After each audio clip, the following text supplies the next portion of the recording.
ibigay mo na po ang aming hinihiling. Tama na pong pag-aapi sa amin.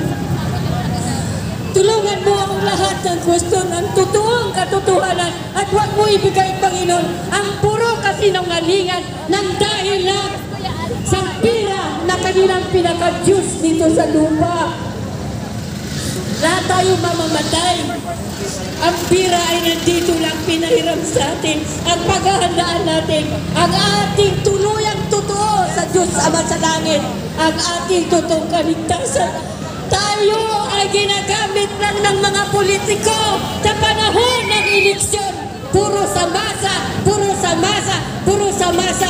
Minamasa lang nila tayo para sa kanilang pagsariling pera upang mapuno ang kanilang mga bulsa. Ngayon, nasaan na po sila? Nasaan na kayong nangangako para sa masa? Saan ba kayo nagtatago ng kuweba? Lumabas kayo!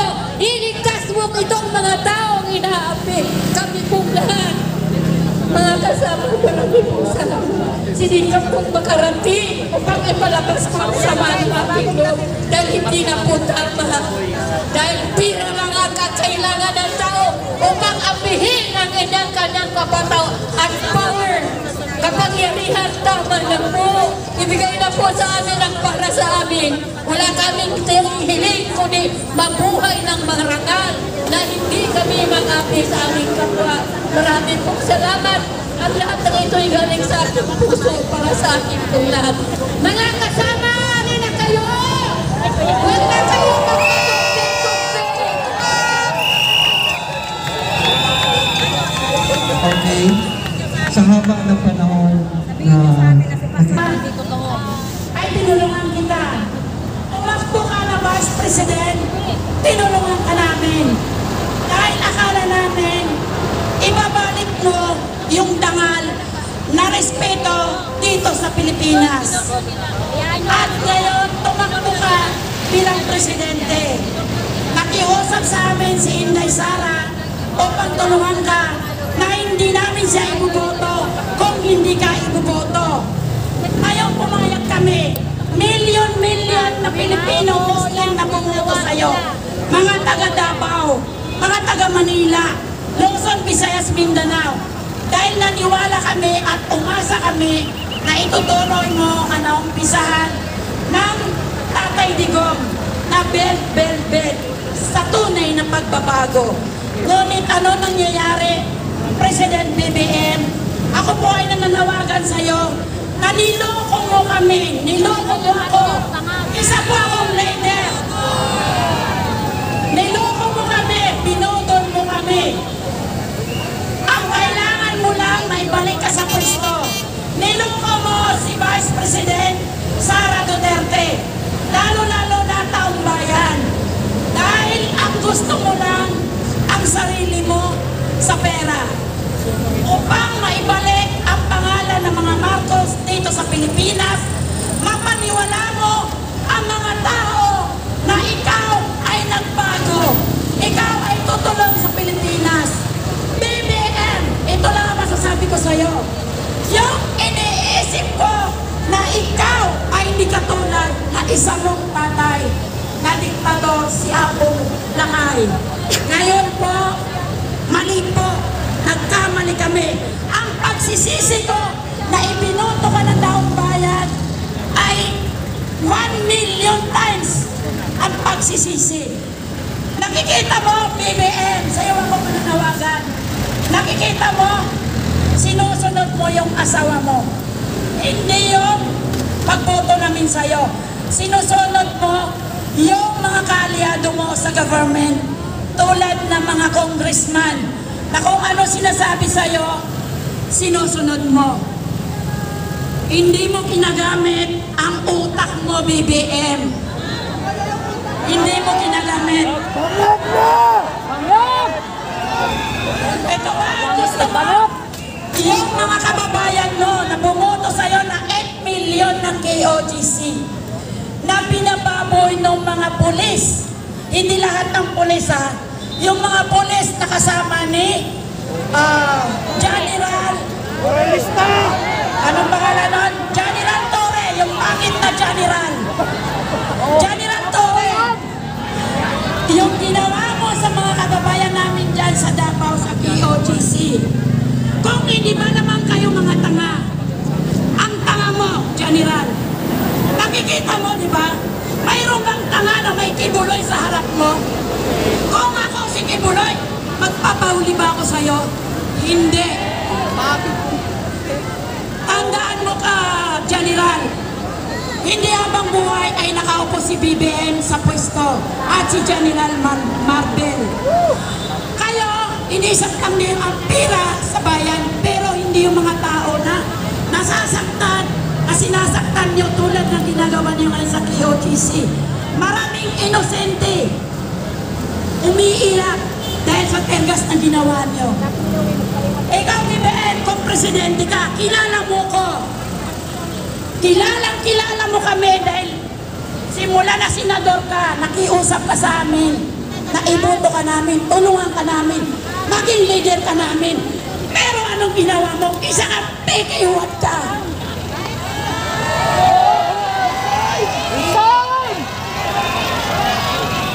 BBM, huwag ka magtago sa brief mo.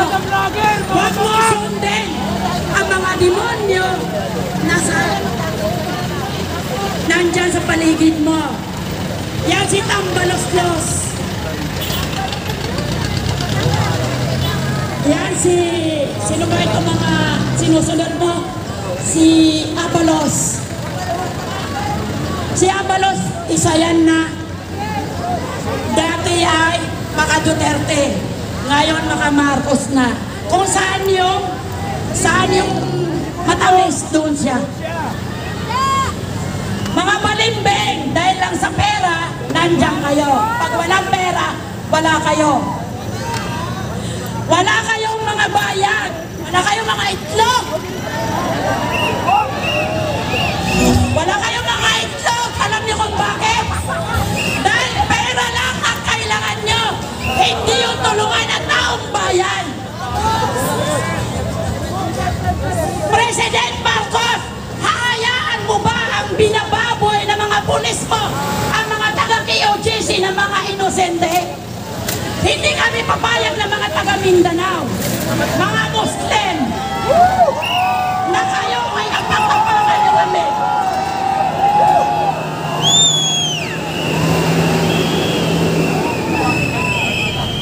Mahal namin ang Pilipinas dahil kami ay umaasa na ang pagbabago ay yun ay tutuloy ni BBM pagkatapos ng Duterte. Pero anong ginawa mo? Niloko mo ang taong bayan. Manluloko ka. Binodong mo kami.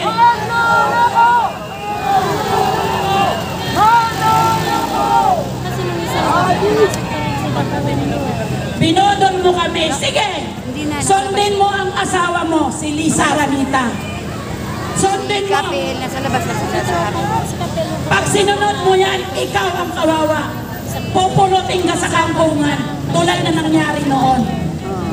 BBM, tandaan mo, ako nilibing ng tatay mo ang mga lolo ko. Noong panahon na Marcialo, hindi pa ako pinanganak. Ngunit yun ang kwento ng nanay ko. Dahil nung Marcialo sa Lanao del Sur, anong ginawa niyo? Nilibing niyo yung mga tao na buhay. Pero ito na. Ayaw natin mangyayari ito. Hindi na tayo papayag na maulit pa yung nangyayari nung Marcialo. Dahil umaasa tayo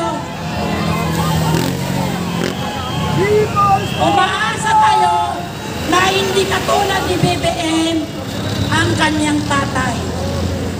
Hindi natin alam kung totoo ito si BBM o ano.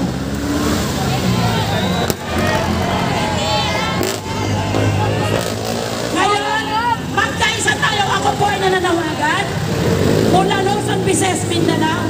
Pumunta na po kayo dito. Magkaisa na po tayo. Muslim, Christian, magsama-sama.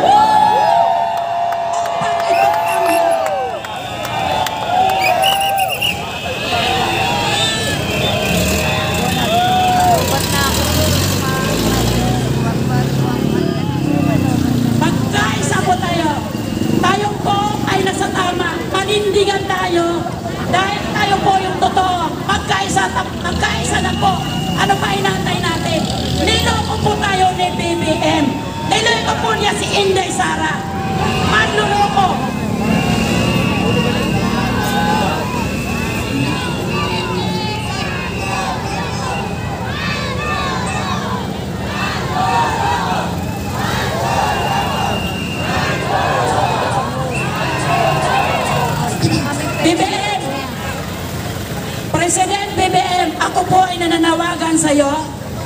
Kilala kita, manananawagan ako sa'yo. Hindi ka namin kalaban, ngunit taong bayan na yung kinakalaban mo. Bumaba ka na ng maayos. Tama na! Tama na! Nananawagan pa ako sa buong presidente ng Malacanang, sa buong administrasyon ng Malacanang, mga senador, mga congressman, huwag po kayo masilaw sa pera. Yan po ang pera na yan ay pera ng taong bayan na nilulustang nyo. Kami po, tulungan nyo, magkaisa po tayo dahil ang Panginoon po ay lagi po nandyan, nakabantay po sa inyo. Ang pera, hindi nyo po yan dadalhin sa inyong kamatayan, doon sa libingan nyo. Huwag po kayong sakin sa kapangyarihan. Kung ano po yung tama, yung bang gawin natin. Gumising na po kayo, Pilipinas. Tingnan niyo ang ginagawa sa Davao.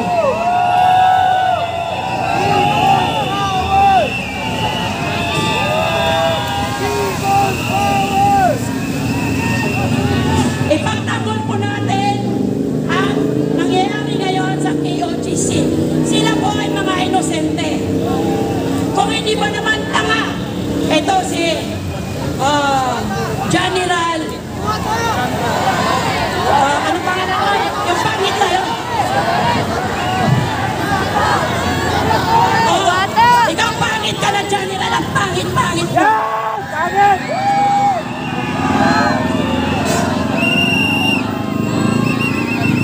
Pangit na ang mukha mo.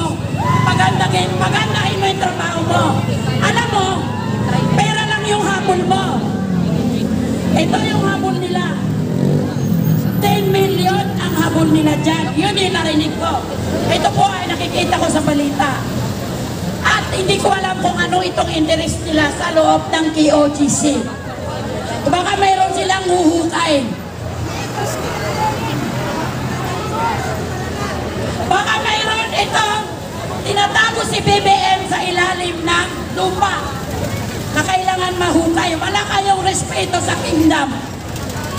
Wala kayong modo, wala ka respeto, BBM.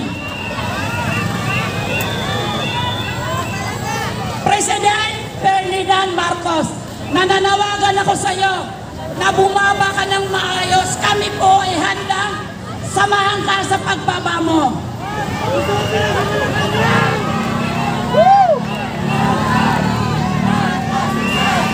Marcos, resign! BBM, mag-resign ka na! BBM, resign! BBM, resign! BBM, resign! BBM, resign! BBM, resign! BBM, resign! BBM, resign! BBM, resign! BBM, resign! Nananawagan ako sa lahat ng administrasyon.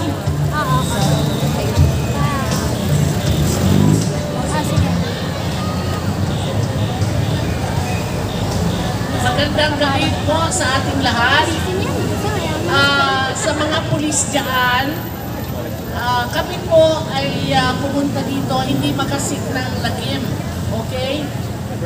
Hindi kami magkikipag-away sa inyo dahil mahal po namin kayo. Respetado po namin kayo at mahal po namin kayo. Alam ko na ang nasa puso nyo ay kagaya din ang nasa puso namin. Nakikiusap lang po ako na kung pwede, huwag nyo naman pong harangan ang mga taong gustong sumama sa amin at magdadala ng pagkain dito sa amin. Kung kayo'y nagugutom, pag may ano kami pa dito, ibibigay namin sa inyo. Kami po ay mag-stay lang dito sa matiwasay na pagsasalita ng aming kasamahan. Pabayaan nyo lang po kami na maglabas ng aming mga saloobin. Huwag nyo lang po, nakikiusap po kami, na huwag nyo lang po harangan ang mga taong gustong sumama dito sa amin.